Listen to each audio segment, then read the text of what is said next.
حضرت ابن عباس رضی اللہ عنہ سے روایت ہے، انہوں نے فرمایا نبی کریم صلی اللہ علیہ وسلم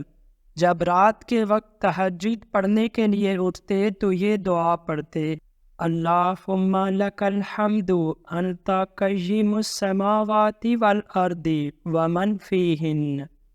وَلَكَ الْحَمْدُ لَكَ مُلْكُ السَّمَاوَاتِ وَالْأَرْضِ وَمَنْ فِيهِنَّ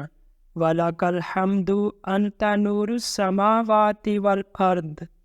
وَمَنْ فِيهِنَّ وَلَكَ الْحَمْدُ أَنْتَ مَلِكُ السَّمَاوَاتِ وَالْأَرْضِ وَلَكَ الْحَمْدُ أَنْتَ الْحَقُّ وَوَعْدُكَ الْحَقُّ وَلِقَاؤُكَ حَقٌّ وَقَوْلُكَ حَقٌّ وَالْجَنَّةُ حَقٌّ وَالنَّارُ حَقٌّ وَالنَّبِيُّونَ حَقٌّ وَمُحَمَّدٌ صلی اللہ علیہ وسلم حَقٌّ وَالسَّاعَةُ حَقٌّ اللہم لک اسلمت وبک آمنت وعلیک توکلت والیک انبت وبک خاصمت والیک حاکمت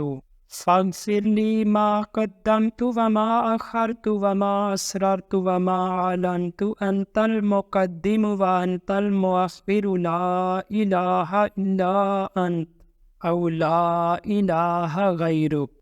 اے اللہ، سب خوبیاں تیرے لیے ہیں، تو آسمانوں اور زمین کا قائم رکھنے والا ہے اور ان کا بھی جو ان میں موجود ہیں، اور سب خوبیاں تیرے ہی لیے ہیں۔ تیرے لیے آسمانوں اور زمین کی بادشاہت ہے اور جو کچھ ان میں ہے اس کی بھی، اور تمام خوبیاں تیرے ہی لیے ہیں۔ تو آسمانوں کا نور ہے اور زمین کا نور، اور سب خوبیاں تیرے ہی لیے ہیں۔ تو آسمانوں کا بادشاہ ہے اور زمین کا، اور ان کا بھی جو ان میں موجود ہے، اور سب خوبیاں تیرے ہی لیے ہیں۔ تو ہی برحق ہے اور تیرا وعدہ سچا ہے، اور تیری ملاقات بھی ضرور ہوگی، اور تیری باتیں سچی ہیں، اور جنت بھی حق ہے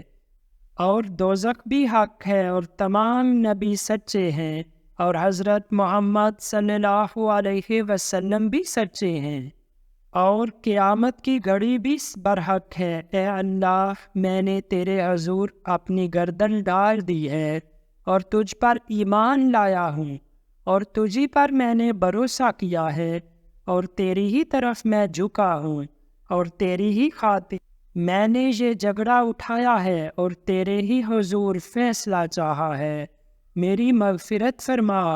اس تقدیم و تاخیر میں جو میں نے کی ہے، اور اس میں بھی جسے میں نے پوشیدہ رکھا اور جس کا میں نے اظہار کیا۔ تو ہی مقدم کرنے والا اور تو ہی مؤخر کرنے والا ہے، کوئی معبود نہیں مگر تو ہی، یا فرماتے تیرے سوا اور کوئی معبود نہیں۔